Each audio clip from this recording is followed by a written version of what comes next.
Alright then everybody, this is Yara here, and I'm over here with Greg, who went first place at our locals. And this is Poe's Age of Overlord, and what deck are you playing? I'm playing Labrynth today. Alright, and so any shoutouts or anything you want to say? The only shoutout I have today is for you, Ryan, fam. Okay. You. Okay. So let's go ahead and get started. First off, one Lovely. She basically recycles all your traps once they go to grave. We got two ladies to go and search from deck.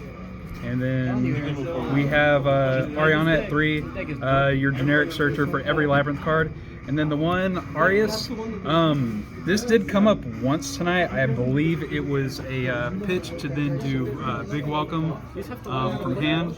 And then we have the Furnitures, 3 Chandelier, 3 Torby, and then Kuklok.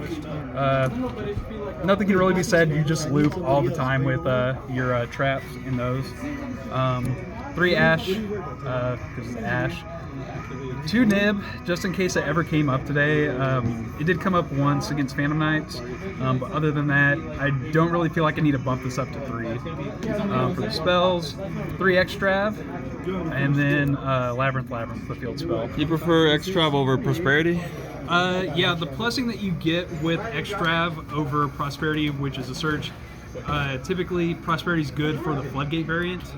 Prosperity is good for the Furniture because of all the pitching that you can do. Yeah, Ryan's garbage. Now to the traps, 3 Big Welcome, 2 Welcome, self-recycles itself, and then the Banish from Grave effect to bounce is just nuts. Only 2 Welcome? Is that like a standard now? Or? It's a standard because what you do now is you have the one, and once it's in grave, as long as a monster leaves the field due to a trap effect, it can self-recycle the next turn.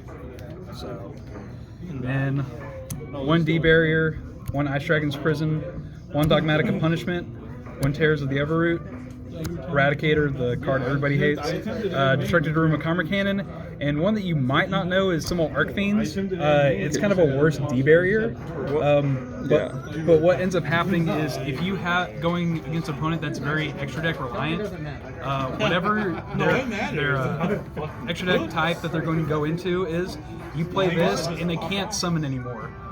So I went against an Infernova player today, and so he had both his Synchros and his Links out. I flipped this on him, and he just couldn't summon anymore from the extra deck. Why are you playing the pronoun game? It's literally Maverick.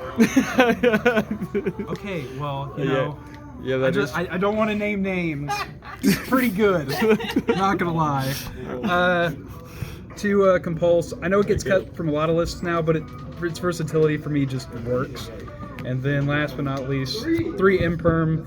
I usually go to 2 in other games if I feel like targeting is not going to be the best thing for it. Let's go to the extra. So for my Dogmatica targets, 2 Bicephalus, 2 Garura, and then 3 Entis. Entis is typically the one that you want to send most of the time to get the extra pop.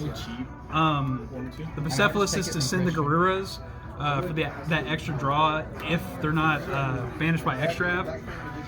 And then we have the standard 3 Muckraker for the Extrav, 3 Chaos Angels, and then I play Waking the Dragon in the side.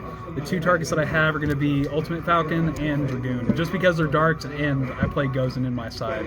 Did Waking the Dragon come up today? It was about to until my opponent scooped. A Rescue Ace. Oh, okay. Let's go to our side. We have Droll and Lockbird. I never had to side this in tonight. I guess I don't really know if I could cut it just yet. I feel like I need to be prepared. 1 more Daruma just in case. I don't see Daruma games 2 and 3, and I feel like the matchup needs it. D-Barrier, same thing. And then the 1 Waking the Dragon just in case I ever, get some sort of back row destruction and I feel like I can go and get it. 3 Anti-Spell if they're very spell heavy, excuse me. Goes and match. And then last but not least, Skill Drain. Never used it. I might consider cutting it because it just never came up today. So. Is Labrynth the best deck? Yes, it is. Is this the furniture build? This is the Furniture build. And you're playing so many one-of traps? Yes, one-of traps. Yeah, well, all the one-of traps, because they're searchable? They're all searchable off a lady if you activate them or while she's on field. So I just like having a lot of the one-ofs. and depending on the matchup, it's going to determine what I go search. Hopefully I have Coup Clock in hand, and if I don't, typically I'll Big Welcome, get Coup Clock to hand so that I can pitch it immediately to then get whatever trap I just set. So Why 2 nib if you're playing the furniture build? Do you not want to do the combo and pitch it? it feels like I can only do it every once in a while. I think if I ran 3, I'd have to bump it to 41 or cut a card, but I don't know what I would cut other than maybe the second compulsory. And why not multiple of this, and why only one Karmic Hand? Isn't the combo of drawing both act as another Nibiru? It's more or less with Arius that in my testing she's bricked. Until we get transaction rollback in Maze of Millennia, I probably would bump it up to 2 at that point, but other than that, I don't really feel the need to be bumping it up. And it's just like, if I see her and I have like Big Welcome in hand, I would rather, have her to do Big Welcome instead of searching for Coup Clock right off the bat. Why the furniture build instead of floodgates? You just get higher consistency with it. With the Floodgate variant, I found myself breaking a lot. I would just have hands where I have like 2 Gozens, 2 skill drains, and I just really couldn't do anything. So, Okay. All right. Appreciate it, Greg. Thank you so much for that deck profile.